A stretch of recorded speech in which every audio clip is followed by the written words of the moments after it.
Good evening. My name is Andrew Waterhouse, Director of the Robert Mondavi Institute. To begin our program, we should take a moment to acknowledge the land in which UC Davis is located. For thousands of years, the land has been the home of the Patwin people. Today, there are three federally recognized Patwin tribes: the Quechua Dehe Band of Winton Indians of the Calusa Indian Community, Quetzal Dehe Winton Nation, and Yoka Dehe Winton Nation. The Patwin people have remained committed to the stewardship of this land over many centuries. It has been cherished and protected as elders have instructed their young through generations. We're honored and grateful to be here today on their traditional lands. Robert Mondavi Institute strives to provide the public with insights into the food and beverage innovations here at UC Davis. Tonight's program features fantastic food products that have come from UC Davis. These would be perfect holiday gifts for your friends who eat and drink. They're all superb quality and have great Aggie connections. Before we begin, let me mention that your questions are welcome. Please use the Q&A tool to submit your questions. We'll be answering your questions during the tasting sessions this evening. Our first guest is Caleb Sennert. He's the manager of the UC Davis Meat Lab, performing daily functions along with teaching duties since 2008. The UC Davis Meat Lab is a federally inspected meat processing plant located on the UC Davis campus in the Harold Cole facility for the study of biology of large animals. The Meat Lab is part of the Department of Animal Science and is used for teaching and research activities. Caleb loves teaching animal science students and coaching them on how to make their award-winning sausages, hams, chorizo, jerky, and other meat products. Welcome, Caleb. Good evening. Thanks for having me. So, to get started, wanted to ask you how you got interested in, I don't know, running a meat lab or got interested in meat. What was the interest? How did you get started with that? I have to say I was kind of born into it. My family had a cattle ranch that I grew up on as a kid, and my father actually ran the meat lab at UC Davis in the mid to late 80s and early 90s. So I was a little kid and I'd come to summer camps at UC Davis and go into the meat lab and watch him do his thing, and grew up kind of helping him, learning all that kind of stuff. And got done with school and I was like, man, I think I could do that job. And I'd really like to do that. And really turned into a dream come true. And I can't imagine doing anything else. I really fell in love with the position and everything I get to do there. Wow. I bet there's not too many second generation staff on campus who have taken over from their dad. That's wonderful. Yeah. So I mentioned a few things about what the meat lab does. So what are the goals of the meat lab then? I assume teaching and research, a little more detail? Yeah, teaching and research, supporting our faculty, and then using a lot of the research animals, whether they're on nutrition, reproductive trials, sometimes air quality trials, using those animals, running them through our facility, collecting data for our faculty, and then also using those animals to teach sanitary dressing procedures, grading the meat, fabrication, processing, marketing, sanitation, all that kind of stuff that then we then get to use. So those animals get used not only in our facilities during the animal husbandry side of the teaching process, but also then when they come through our facility, the students then learn how to further process those products into either dry aged steaks and cuts to processed meats like the bacon that we're going to be tasting tonight, sausages, jerkies, all kinds of different things. So it's a really neat facility because we kind of do everything under one roof. Like most of the times there'll be a meat processing plant that just does the slaughter side, and another part that does the fabrication side, another place that does the processing or cured meat side of it, where we do a little bit of everything under one roof. And we have a lot of freedom to kind of make new products, and the students really give me lots of new ideas and we work together, and it's been a really fun learning experience for everybody. And I'm constantly learning just because students are like, well, why don't we try this? Can we make that? And it's like, well, I don't know, let's try. So it's been really, really rewarding working with them. And a lot of people they have an idea like a meat processing plant's going to be dark and gross and dirty and bloody, and they come in and like, wow, it's so clean and bright in here. And so it's like, yeah, that's where we got to eat all this stuff when we're done. So it's really fun to show people what we do and how their meat gets to their table. That's great. That's great. I do have a sort of a side question for you. I understand you process really just meat from UC Davis, because I've heard from various people that they would like to bring their animals to you to have them processed, but I guess that's not really feasible, huh? Yeah, unfortunately not. I'm the only full-time employee at the meat lab, so I'm the only staff person there. Oh, wow. And I usually have about 4 to sometimes up to 6 student employees that work 20 hours a week. So as much as we would love to be able to help support our local producers, we just don't have the staffing to do that and get our teaching and research done, which is our primary functions in our facility. Right. We do lots of outreach. I am vice president of the California Association of Meat Processors, and I've been a board member with them for almost 14 years. So we do a lot of outreach, host events and things like that. But unfortunately, we just don't have the staffing to process other outside animals. Yeah. Well, tonight we're going to be tasting your hickory smoked bacon. But before we move on to tasting that, I know you have many other products. So try to summarize a little. What are the other products that the Meat Lab sells to the public? Well, I mean, the bacon and the sausages, those are some of our fun products that we get to like to put out there when we have the time to process them. But since we are a slaughter plant as well, where we take the animals in live, that keeps us very busy as well. And so a lot of times we're just selling fresh cuts. And so you're going to get meat that's super fresh. Our pork and lamb has usually been slaughtered and processed that week. The beef, we do dry age, minimum of 14 days. Oh, so wow. You're going to get something you're not going to get at the grocery store, because we do dry age our beef 14 days. So it's pretty much a one-stop meat shop. You're going to get a little bit of everything. We do, like I said, our dry aged steaks, marinated tri-tips, baby back ribs, pork tenderloins, pork roast, lamb. We live in California, so we can have lamb year round.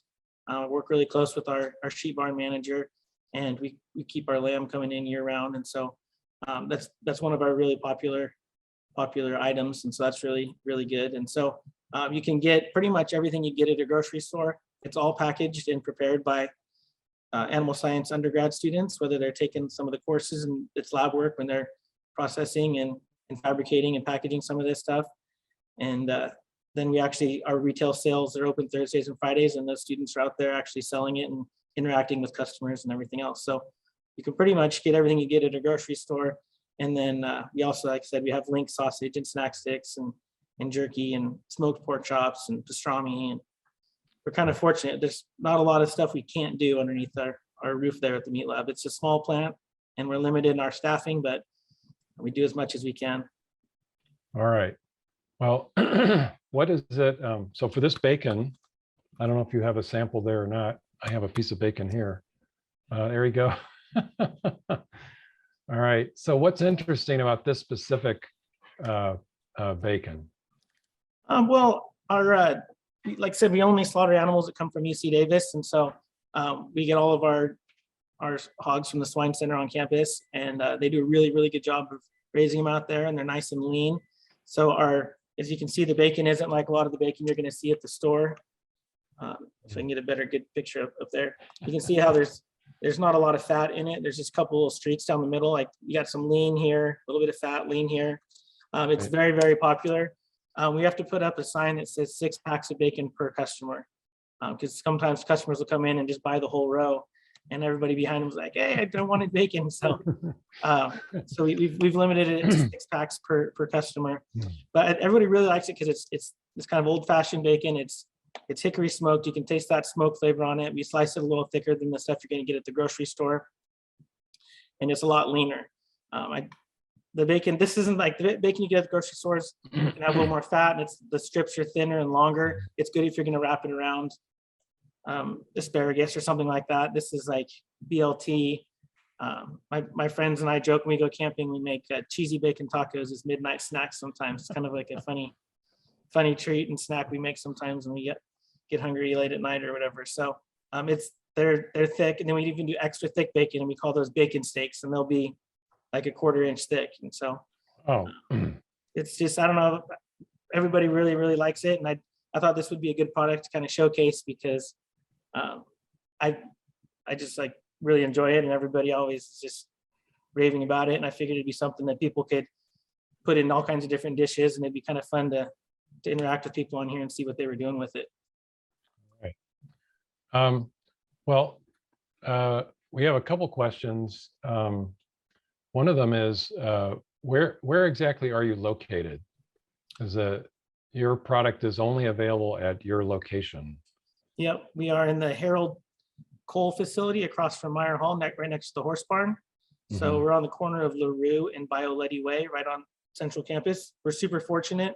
A lot of university meat labs are located way off campus on a farm somewhere, and we're right here on campus. So that really gets our customers able to come in and interact with us and buy our products. I have customers that I've been there for 15 years, and I have customers that I've known since before I started there. So, and then we also get customers that I've worked here for 20 years, never knew you were here. So it's and that happens almost every single week. But yeah, we're right on campus. So if you're coming in LaRue off of either 113 or 80 and Old Davis Road, we're pretty much right in the middle of LaRue, right there by the curve, if you're headed to the Arboretum. Yeah, we got another question here. I guess this is not really about the taste of this bacon, but about the regulations that you have to follow. You're a USDA, so you have a USDA inspector there? How does that work? Yeah, we're USDA inspected on our slaughter side, and California Department of Food and Ag, so CDFA inspected on our processing side. So we have a USDA inspector from the Food Safety Inspection Service on site every single time we slaughter animals. They look at them live, they watch the entire process, make sure everything's humane about the way they're being stunned and processed. They do the pathology, they'll look at some of the organs and make sure the animals are nice and healthy. And then they'll get the USDA stamp of inspection, and that means we can sell that meat to grocery stores, restaurants, anywhere we want. And then from there, the rest of the plant, so the fabrication and the process and the retail sales is inspected by the state, California Department of Food and Ag. And so it really gives our students, because those are the two inspection agencies that oversee meat in California. So it gives our students get some familiar with USDA operations and also state level meat processing plant operations. And I've had probably half end up going to federally inspected plants. I have one that's working in Milwaukee at a large Cargill plant right now as a quality control operator back there. And then another one who's working a really, really high end state inspected plant down in San Francisco. So they kind of they go everywhere. I even have one of our inspectors is the next student of mine. So it's pretty cool. So I used to tell her what to do, and now she's checking on me, making sure I know what I'm doing, even though I taught her half of that stuff. So it's really, we have a good relationship. Oh, that's great. So I was going to ask you before you go, what is the unusual? Now, this is kind of a funny question. I want to know what unusual thing can you use this bacon in? But bacon is famous for being now. The recipes for putting bacon in almost anything. So is there something something you're thinking of that would be unusual to put bacon in? I'd have to say probably those bacon tacos I make. I've never had anywhere else make those before, but yeah, I mean, that's the cool part about bacon is people put, like I said, in everything. And customers candy it and make candy out of it and put it on ice cream and put it in Bloody Marys. So I mean, it's a cool cut of meat that you can do a little bit of everything with. So all right, so you gotta give us your secret about what is your recipe? Is it very simple or is it? It's just fried bacon, and then I fry the tortilla in the bacon and melt some pepper jack cheese on top, and then put my favorite salsa on there. And they're heavy tacos. You only have a couple of those, and you'll be pretty full. But we kind of came up with that working at the meat lab because there's not a lot of vegetables floating around that place. But sometimes when you got to work through lunch, it's like, what are we going to eat? We got tortillas, we got cheese, and we got bacon. All right. So, yeah. Okay. All right. Well, let's wrap it up. Thank you for your presentation today of this bacon. And I sure hope that we get a few more people showing up at the meat lab over the holidays. Do you have any special cuts you offer for the holidays? Yeah, we do 21-day dry age standing rib roasts. So those are super popular. Those are really good. And we also do smoked turkeys for Thanksgiving, but you got to get those orders in early. And those go fast. But those are our two kind of specialty items we do for the holidays. So smoked turkey for Thanksgiving, dry age standing rib roast for the holidays, New Year's celebrations in December. And those we start taking pre-orders on those the first week of December following Thanksgiving. So if you want to get in, come in and put down a deposit, and we'll get you reserved the coming 3, 4, or 7 rib roasts. Oh, wow. And they make a really nice centerpiece for a nice dinner. Well, I guess I'll leave you with one suggestion. It's a bit tongue in cheek, but there's lots of free range turkeys hanging around the campus these days. Yeah, there are. Yeah. Yeah. All right. Well, thank you very much, Caleb. Yeah, thanks for inviting me to this. This was fun. Okay.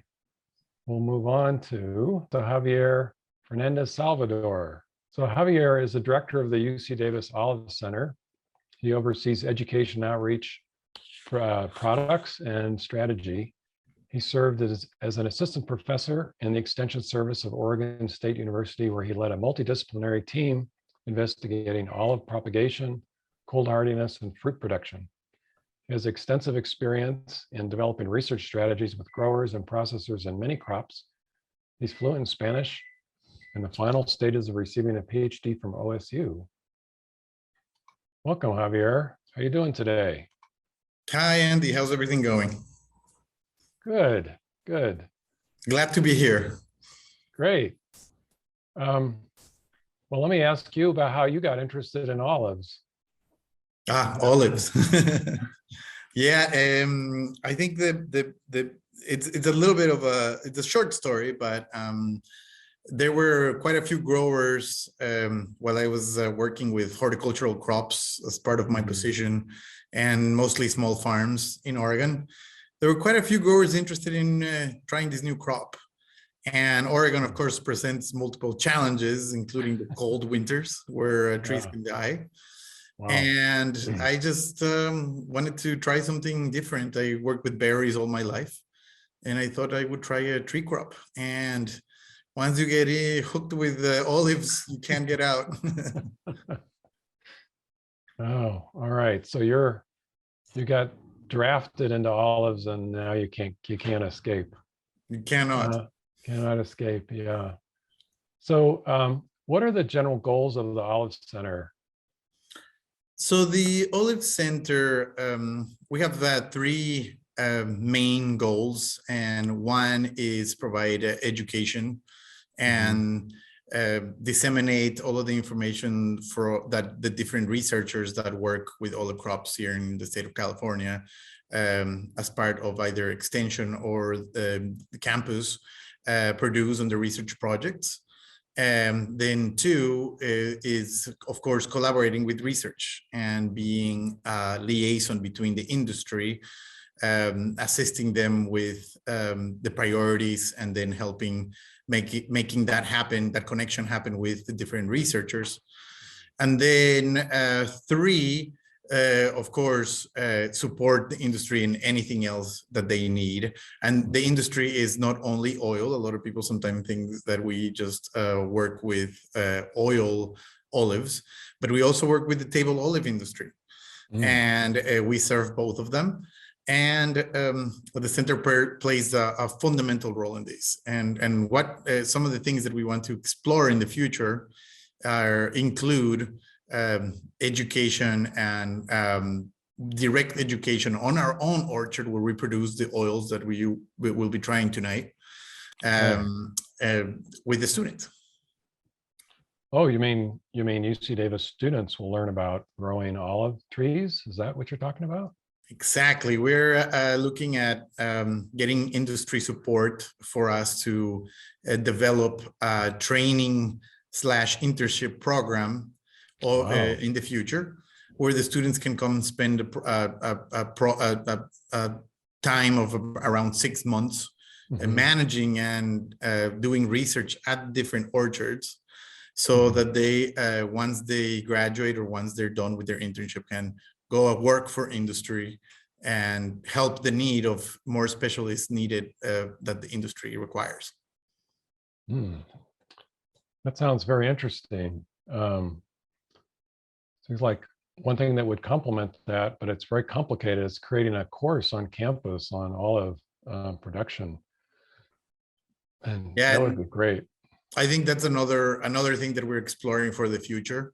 I think would be fantastic to be able to offer in the broad educational areas that we do in plant science, something that focuses exclusively in olives.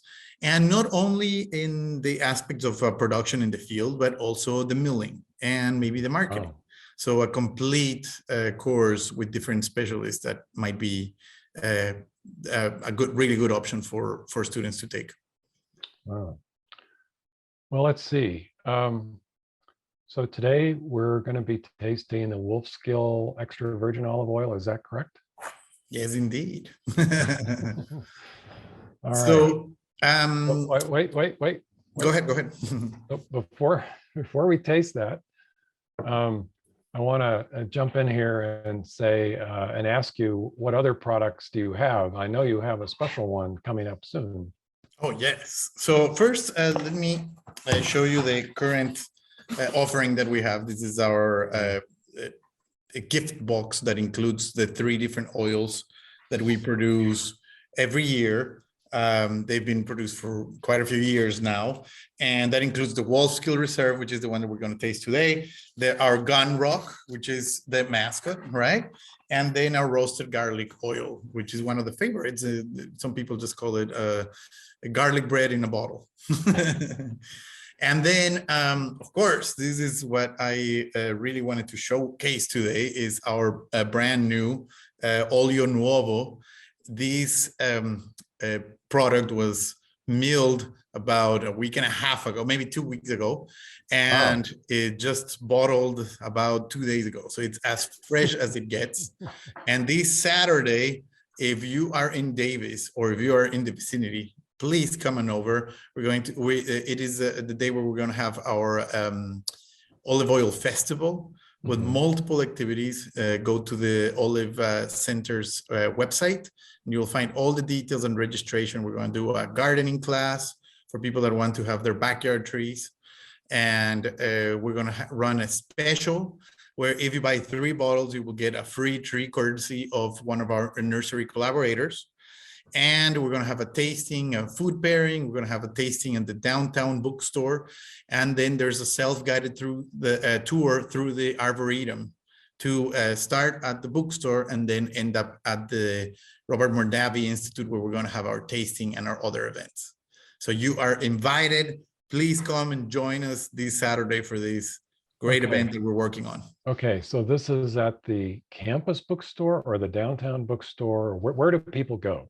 Okay, so the schedule is all posted online in case you missed something today, but we will start first at the downtown bookstore, downtown Davis bookstore, well, store, really not bookstore, the store, where our assistant director, Shirley Lee, will be tasting, having a tasting available for you of these 3 oils that we are showing, that I just showed you today. Then you can take, we will have a tour map developed there that you can grab, and then walk through the Arboretum where there are multiple olive trees that you can look at. And then after the tour, it ends at the where I am today, the Robert Mondavi Institute building, where we're going to have our class in our life garden outside, teaching you some tricks on how to garden with olives in your backyard, and then also our tasting and food pairing. Wow, excellent.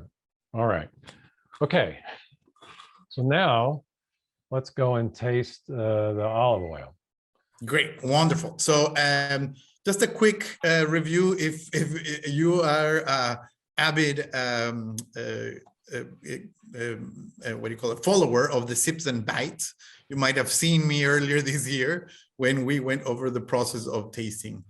And the main thing that I wanted to remind you today is the 4 S's that we developed for these. So the first thing is, first you pour your oil. I am using a white glass, but you could use a tulip-shaped wine glass as well. And then we cover it so that all of the flavors stay in there. And then we swirl it and move it around first, right? We want to warm it up. We usually put your hand below, and once the temperature of the glass reaches the same temperature as your hand, it means that the oil is ready to go.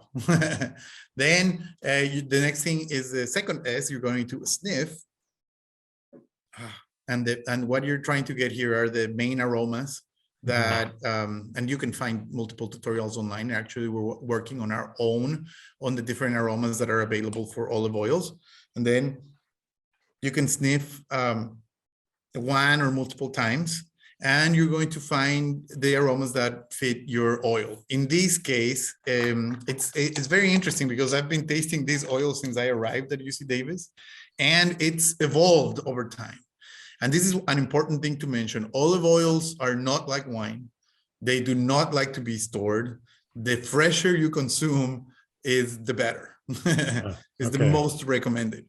Keep them out of the sun. They do not like sunlight. That's usually why they come in these darker bottles. They do not like higher temperatures. So if you have a nice olive oil that you like, don't keep it next to your stove. And so those are the most important things about it, right? So then in this case, I've seen it when I tried it first about 6 months ago. It was a lot more green and herbaceous. It had a lot more green and herbaceous tones to it. Now, as the oil has aged, we're getting close to 1 year of age in this oil. It's from the harvest in 2020. It's changed to a flavor that is a lot more nutty and buttery. Also, you see the buttery in the texture once you try it.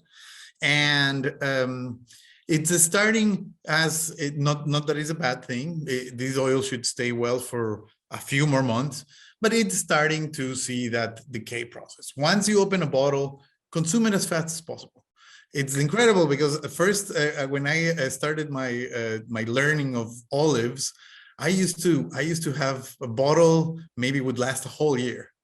Now a bottle lasts 2 weeks. So, and so now we are going to do the next step, which is slurping. Of course, you put the oil in your mouth and you circulate around, and you slurp a little bit to have that retronasal perception. The air enters through your mouth and it's expelled through your nose. So we do that next. And then finally, we swallow, the last of the 4 S's. Once you do that, you are going to see if it has pungency, if it has bitterness, and you're going to write all of these things down about your oil. And also look at how much, if you haven't tried oils like these, which are really focused on bringing out those pungency and bitterness and more bold characters, it might feel a little odd because it's going to make you cough. It's going to make you feel like, oh, maybe this is a little bit bitter. At this point, this oil is at a really great stage for any type of consumer. So I really recommended that you try it. We are running low on inventory, by the way. The 3 packs are still available at the bookstore, but this is the time to get it. So let's do that. A little bit of a slurp and then swallow. All right.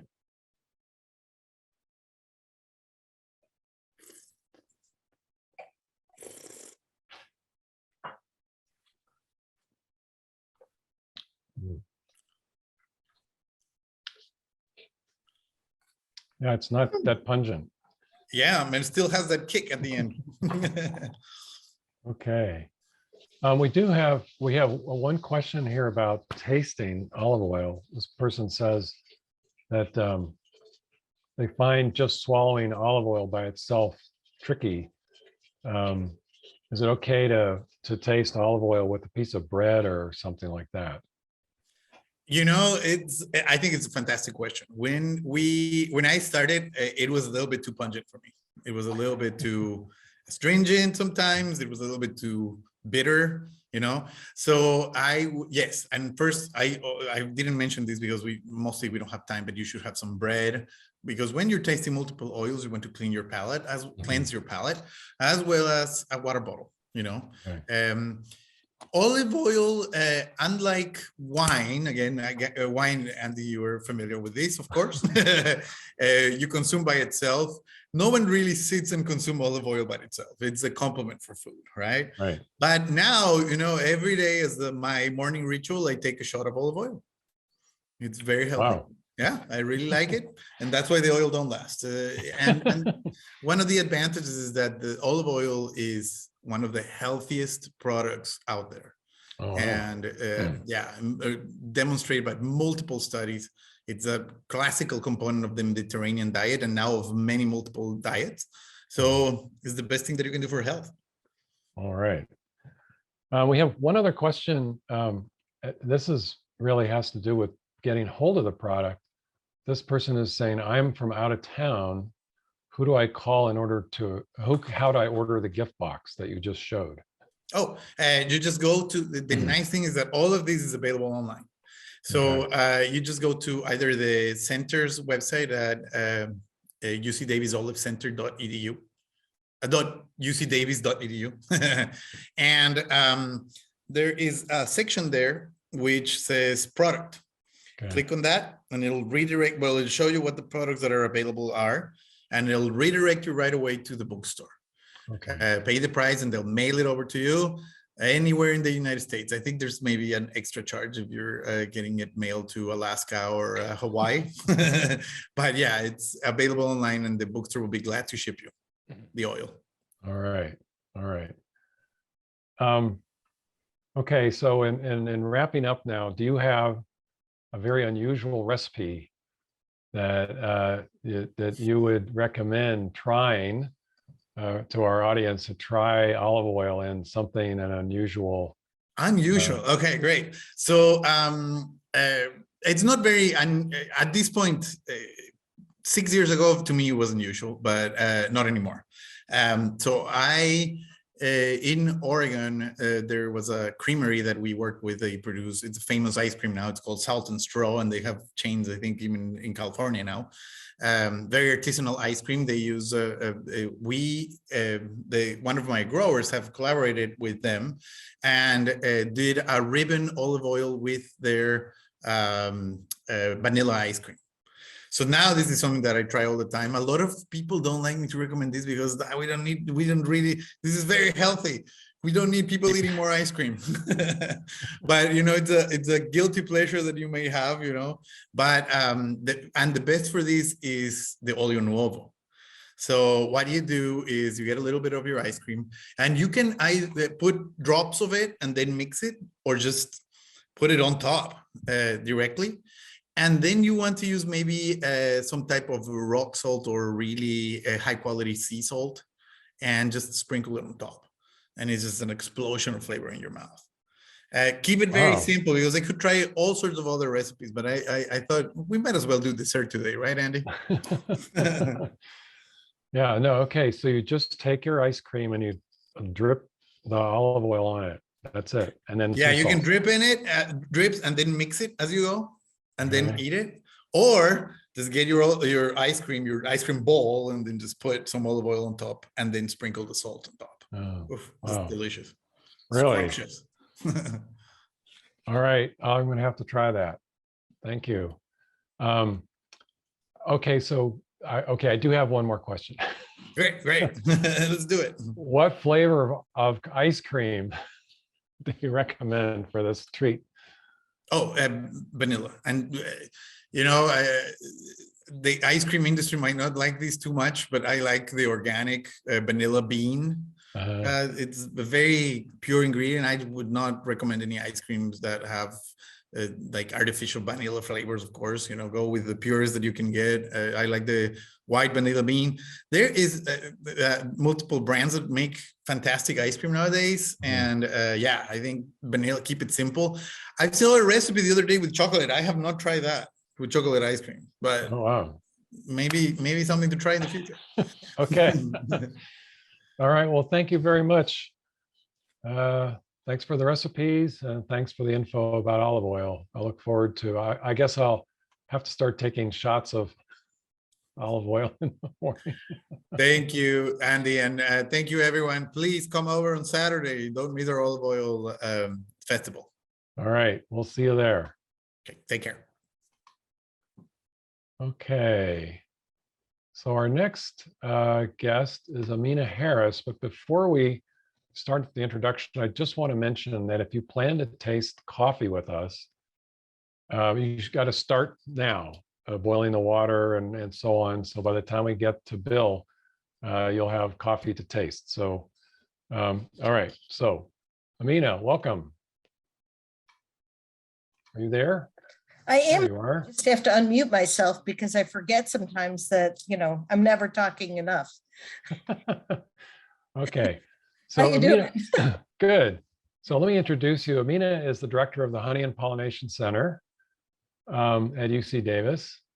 In addition, she's the owner, I guess one of the owners of Z Specialty Food, LLC. The Honey and Pollination Center showcases the importance of honey and pollination to the well-being of consumers through education and research, and to help make UC Davis the world's leading authority on honeybee health, pollination, and honey quality. Projects of the center include the development of a honey taste and aroma wheel, which you may have seen, and the creation of a master beekeeping program. Oh, you've got the wheel right there. Very good. All right. Okay. So let me ask you now my favorite question. What got you interested in honey? Well, unlike everybody else, maybe not unlike Caleb, but certainly unlike Javier, I've always been interested in honey. Oh, really? The time I was a little kid, when we would get sick and my mom would buy comb honey as a treat, and we'd melt it in our tea, and then I'd watch the wax reform over the top of the tea, and then I'd mix it all up again and play with it. So I've always had a fascination with honey. But when I graduated college, the beginning of the natural food movement was happening, and Mhm. everybody was trying to figure out how to use honey instead of processed white sugar, how to use whole wheat flour instead of white wheat, and all the different kinds of things that were going on. And I was actively involved with trying to substitute honey in every recipe I had, including all of my jams and jellies, which were really difficult because honey does not cook up the same way sugar does, and I didn't have a food science background to help me figure out how to do it better. So most of my jams and jellies were pretty runny. They were more like syrups. However, I spent a lot of time with my New York Times cookbook rewriting the recipes to include honey types of items. And then along the way, I met the man who became my husband, who I started our business with, and he happened to be a beekeeper and was producing honey. And Sure, that's just a chance, just coincidence. it really was sort of just a chance. It happened through the food co-op where everybody was into all things natural, and we ended up starting this business, and it's been growing. I've been actively involved in the honey industry for over 40 years. Wow. So it's been a long time. Oh, I guess you could say you're an expert. All right. So then why don't you tell us what the Honey and Pollination Center is trying to do these days? Well, we, like everybody else, are involved in all kinds of education, and we're starting a new research project. The first one we did was creating the honey wheel. Then a couple of years ago, I worked on a sensory research project of about 3 different honeys and trying to explain the various varietal flavors using magnetic resonance, using HPLC and a bunch of other instruments, pollen analysis and gas chromatography, and also human beings to taste. And we're going to be replicating that this winter, not actually replicating it, we're going to be expanding it this winter. And hopefully we'll be able to get that paper and information out to the public. We want people to really appreciate the variety of honey. A lot of people just think that honey is in this tiny little niche.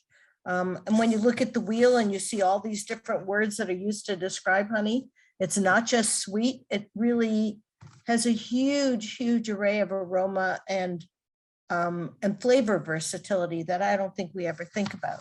The other thing that really needs a lot of work is honey labeling.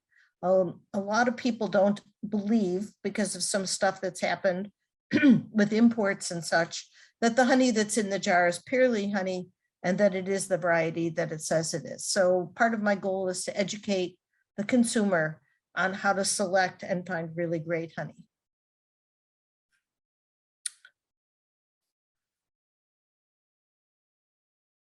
Whoop. There we go. Now my microphone's back on.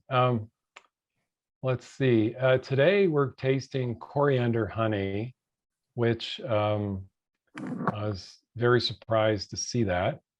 So this must have a very distinctive taste. But what other products does the Honey and Pollination Center actually sell? So I showed you the wheel. That's been available for the last couple of years. It comes in a nice little envelope. We have a set of gift cards. Every picture inside it is different. It's a great holiday gift, and this will be on sale for 50% off at the downtown bookstore right after Thanksgiving. And then, like the Olive Center, we also have a really cute little gift set. This gift set has 3 honeys in it. California Wildflower, which is sort of comes from the whole area right around UC Davis. Orange blossom, which comes from Fresno and has a very floral aroma. And then the coriander that we're going to be talking about in a little bit. Coriander comes from Yuba City. So there's a 3-ounce jar of each one inside this great little gift pack. Other than Oh, that, that'd be- we don't have a whole lot of other items yet. All right. Well, so it's coriander honey. Does that mean it's made from, let's say, honey that comes from coriander flowers, or is the honey actually treated somehow with coriander? I don't understand how it's made. A lot of explain people that? have this misconception. So when you're dealing with varietal honey, you really have to understand that the name of the honey should be the floral source that the nectar came from that became honey. So in this case, Okay. coriander is planted as a seed crop in the Yuba City region. There's a whole area. It's the only thing that's blooming at the time. There might be a few other things, something that doesn't overpower it. Coriander has a very distinctive flavor. You'll also find a lot of coriander from Romania, some from Italy, different parts of Europe have coriander seed growing. The plant, of course, is the cilantro. It's what we think of as cilantro. And it has a truly unique flavor that we'll talk about when you tell me we're ready to taste. But the Okay. fact that it's a seed crop is really interesting because when you're hiking around the foothills in this area, you can step on cilantro and smell it. But when it's like that, it's just out there and it's growing, it's only going to be a little teeny shadow of a flavor inside of wildflower honey. When it's a seed crop, it's acres and acres and acres that have to be producing the same nectar source that Mhm. makes a unique wildflower or a unique varietal honey. So for instance, with the orange blossoms, we get such great orange blossom honey in California because there is so much acreage of citrus all over the southern part of the valley. And even up here, I mean, citrus heights, Orange Vale, all of that. So it's an amount, it has to be a huge array of flowers to actually produce a really wonderful varietal honey. So there's nothing added to this. This is just the ways the bees collect it, and the way that it tastes is the way the coriander honey should always taste. All right. We didn't add Okay. anything to it. Okay. So you can taste it now. Okay. So of course I picked one that had never been opened before. I'm going to go grab one that has maybe been opened before. My little jar is always a better bet. Just similar to what Javier was describing, if you have a small jar, or if you'd like to, you can decant a little bit into a glass or into a plastic cup, and you want to warm it. The inside of a beehive is about 95 degrees, might get as hot, believe it or not, here in California is 125 degrees on the inside of a beehive. It can get Wow. really warm. So you want your honey to just, it's naturally a warm product. You shouldn't store it in your refrigerator. It's going to crystallize, but storing it anywhere, it might crystallize because honey is a super saturated sugar and it wants to do that. Only a couple varieties of honey won't crystallize. By the way, your honey hasn't gone bad when it crystallizes. It hasn't turned to sugar. Honey is a sugar. It's just a different kind of sugar. So what we're going to do then is snip it. Now we can look at it first, and you'll notice that the coriander, when you look at it, has this beautiful reddish tone to it. It's very, very dark, especially compared to the orange blossom, which is really light.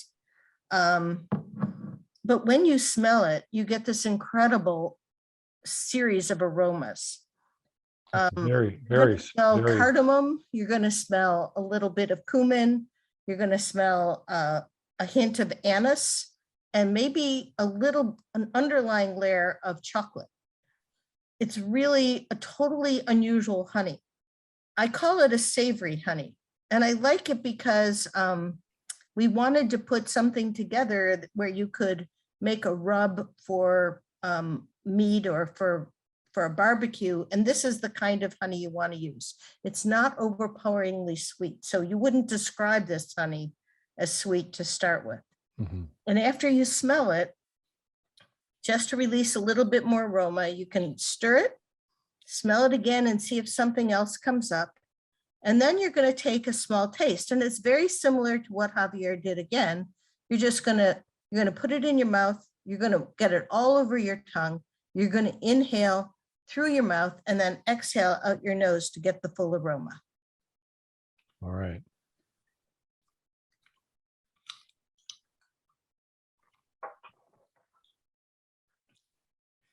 It's an explosion of flavor. Very, very different from almost any honey anyone has ever had.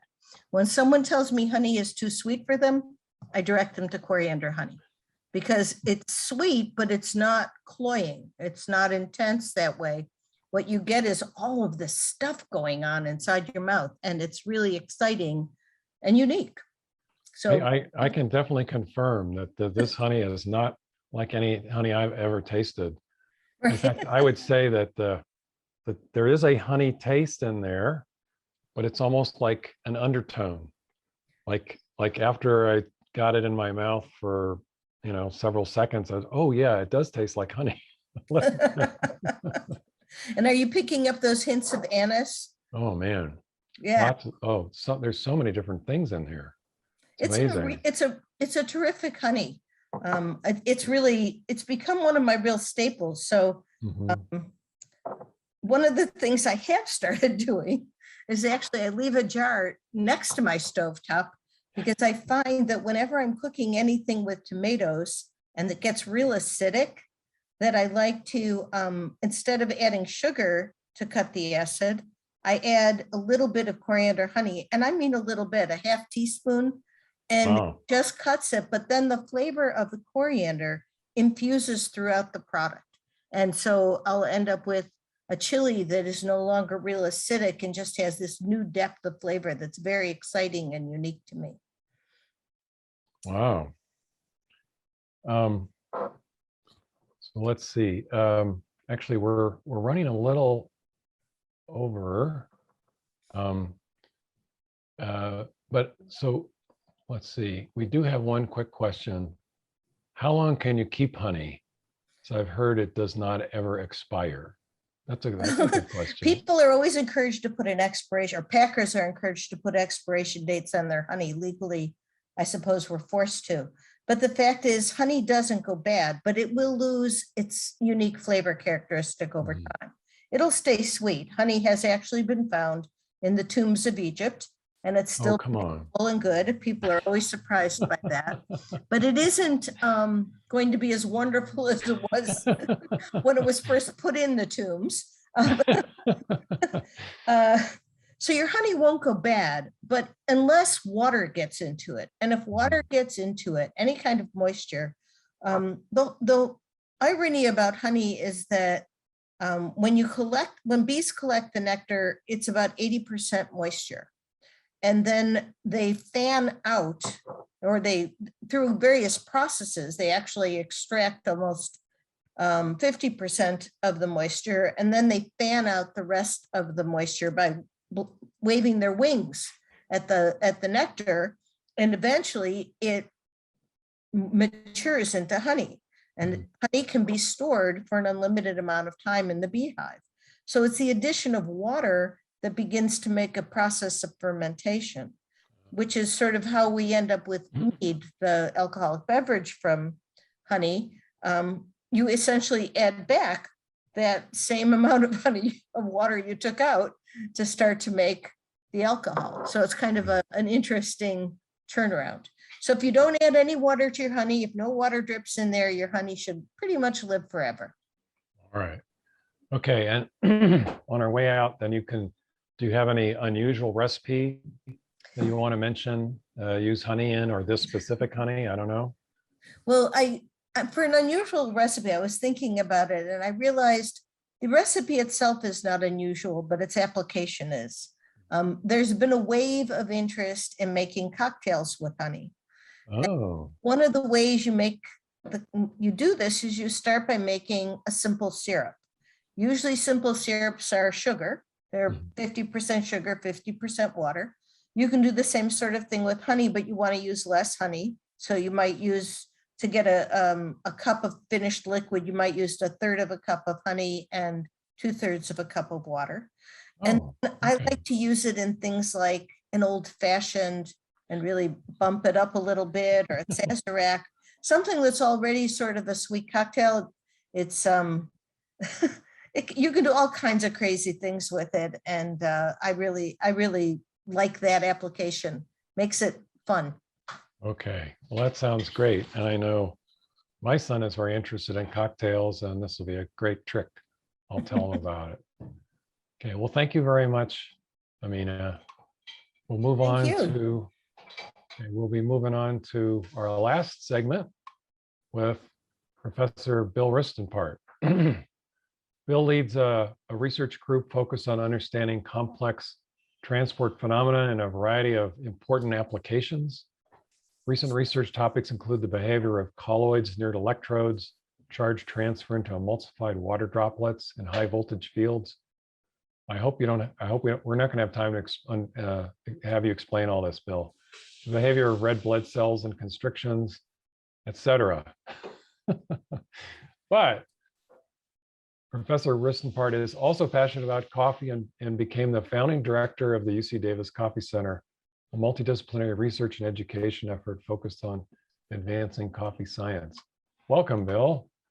Thank you, Andy. It's really awesome to be here and listen to all these amazing products at UC Davis. And so thanks for the invite. Okay, so you must know what my first question is going to be. How did you get interested in coffee? It got me through graduate school. So I drank a tremendous amount of coffee, but I didn't really start thinking about coffee academically until about 2012 or so, when I was brainstorming with one of my colleagues, Professor Tanya Kuhl, here in chemical engineering. And we together kind of came on this idea of like, hey, why don't we use coffee to illustrate, core engineering and scientific principles? And so we developed a freshman seminar with 18 students, and then we rolled out a whole class. It's called ECH1, the design of coffee. And it's turned out to be pretty popular. This quarter, we have 670 students taking the coffee lab course here on campus. I don't know how you run a lab with 600 plus students, but it's tricky. So is that class essentially part of the center, or what does the center do besides? So that's a good question. So like I originally got into coffee just as a pedagogical exercise. I wanted to use coffee to teach science and engineering, but then along the way, we started getting a lot of interest from industry, and it very quickly became clear that there were huge unmet needs for advanced research and education in the world of coffee. And so in 2016, my colleagues and I, we founded the UC Davis Coffee Center. And there, it's a multidisciplinary center. There's a whole building here on campus that we've been fundraising for, where we're going to try to do for coffee what UC Davis has already done for wine and for beer. All right, great. Okay, so today we are tasting which one? Well, I have two here. So I have both Okay.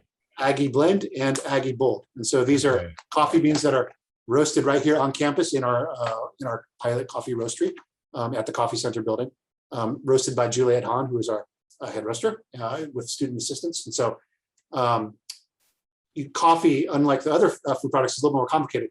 If you're following along at home, hopefully you heated up some water. I would love at some point to give a whole seminar about how to do a proper cupping. So however you brewed it, whichever one it is. Are we tasting it now, Andy? Is it like it's time to taste? Or Well, okay, hang on a second. Sure. I got my coffee delivered to me just a minute ago, so I'm ready to go. Oh, okay. Oh, I need somebody to deliver me some, but I have some right here. All right. So why don't you tell us the difference between these two coffees? I mean, is it a difference in the source or the roasting, or what is the difference? Yeah, it's a great question. So Aggie Blend and Aggie Bold are both very similar blends of coffee. We were donated about 3,000 pounds of coffee earlier this year from Royal Coffee. They're a importer based out of Oakland. So we have a whole bunch of coffee.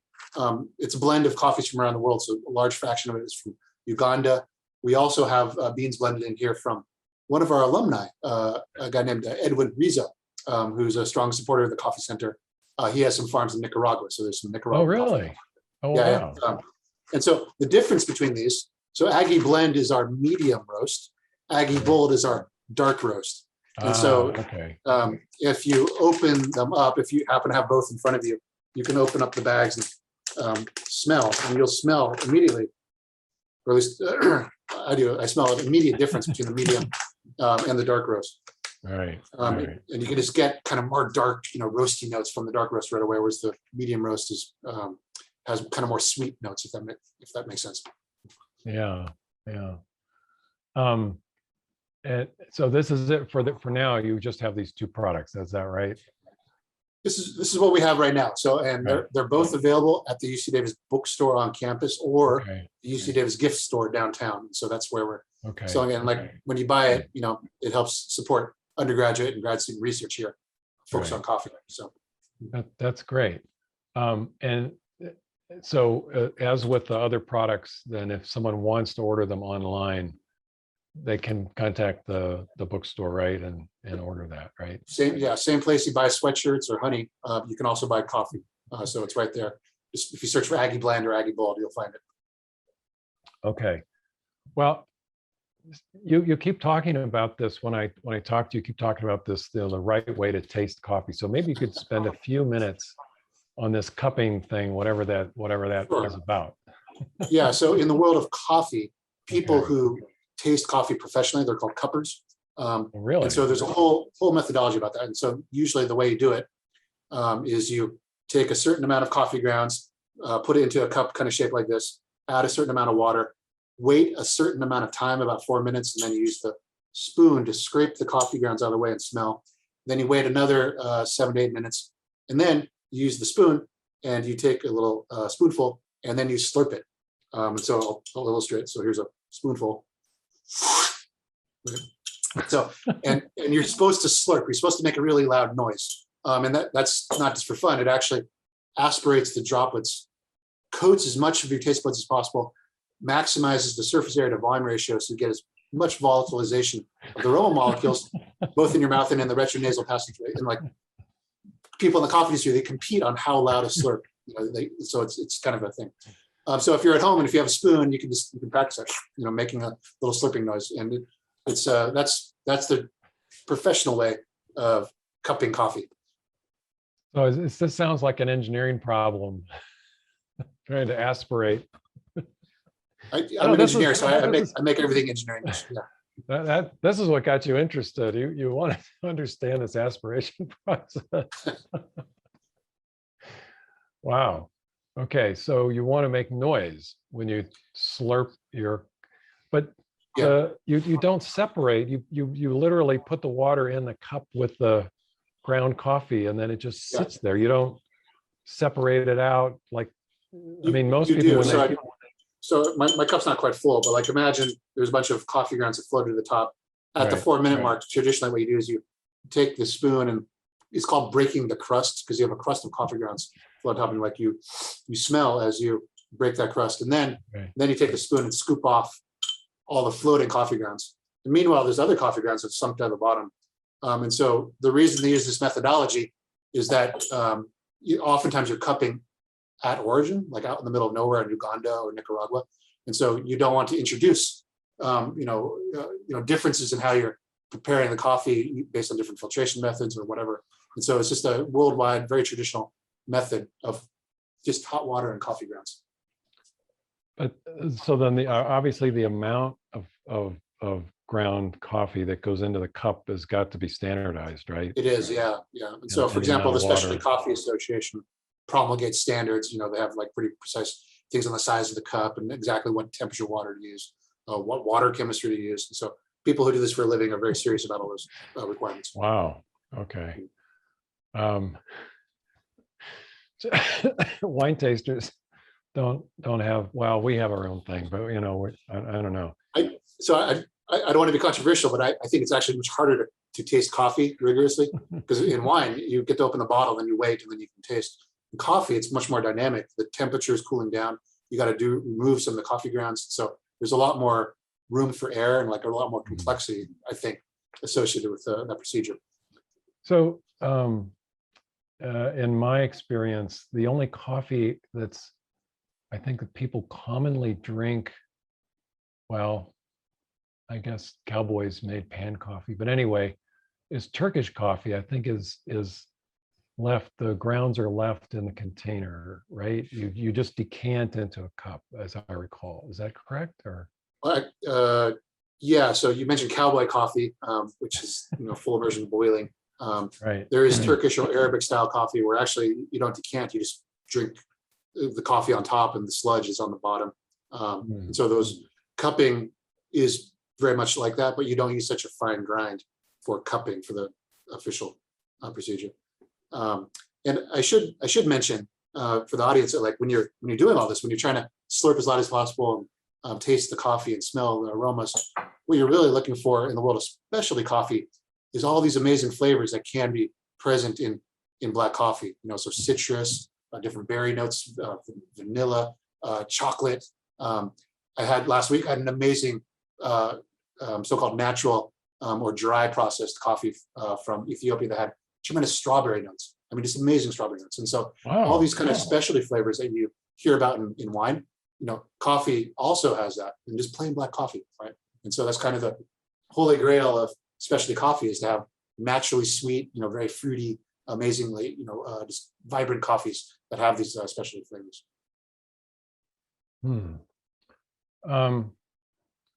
Well, let's see. Do you have any odd recipes for or putting coffee into that you wanted to mention? Well, I think there's been kind of a theme tonight. So I mentioned old fashions and Sazerac cocktails. And so this past weekend, I was making some Irish coffees. And so if you're not familiar, that's where you actually take some black coffee, add sugar, some whiskey, and then some freshly whipped cream right on top. And it can be fantastic. So that's two of my favorite beverages and combined into one. I think I would love to try some. I don't have any in front of me. I'd love to try some of that coriander honey as a sweetener and some coffee. I'll bet that's just amazing. So for all the people watching, I think you could easily plan a brunch around the menu here tonight. Some amazing bacon. You cook something, saute something in some olive oil, have some honey and some coffee. That'd be a great UC Davis themed brunch. All right. So we do have a question which is right up your alley. And although I know we don't have another half hour here, Bill. So, but the question is about brewing. So, for those folks at home, do you have any recommendations on what brewing techniques to use in specific situations? Maybe that's the way to narrow the question down to something that you can answer in under 10 minutes. I must be a professor, right? I think that's a very difficult question to answer because coffee is a moving target.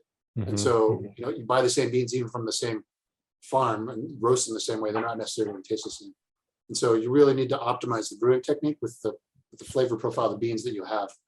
And so it really also depends on what you're looking for. So if you want something that's going to be very full-bodied, very thick, then a French press might be good. If you want something that's very bright and clear, then you can do a Japanese style vacuum brew. That's one of the ways of like really removing as much of the sediment and colloids as possible out of the brew. And I'd love to come back, Andy, and explore that issue. Another honor my themed or sponsored event sometimes. That's a really long, complicated question. What is the Japanese vacuum brew thing? You'll have to invite me back. I'll be happy to give a demonstration. It's really cool. All right. Okay. Well, it looks like we've come to the end of our hour here, so we're going to have to wrap things up. Thank you very much, Bill. Thank you, Glenn. All right. So I hope our audience gets out to the bookstore or the gift store downtown and gets their hands on some of these products for the holidays. These would be great. I think my holiday gifts, I've been trying to give people things that are have something to do with Davis or something to do with Northern California, and these food products really do that very well. So to wrap up here, I did want to mention on the website we had a recipe for a rub for barbecue. And I just want to mention that I used that recipe on some friends of mine from Texas on some spare ribs, and they said they loved it, and they're from Austin, so it must be very good rub. And it used all 4 of the products you heard about tonight: the meat, the honey, the olive oil, and the coffee. You can add coffee into a barbecue rub. So the recording for this event will be available on our website next week. So please let your friends know they can watch it if they didn't get a chance to watch tonight.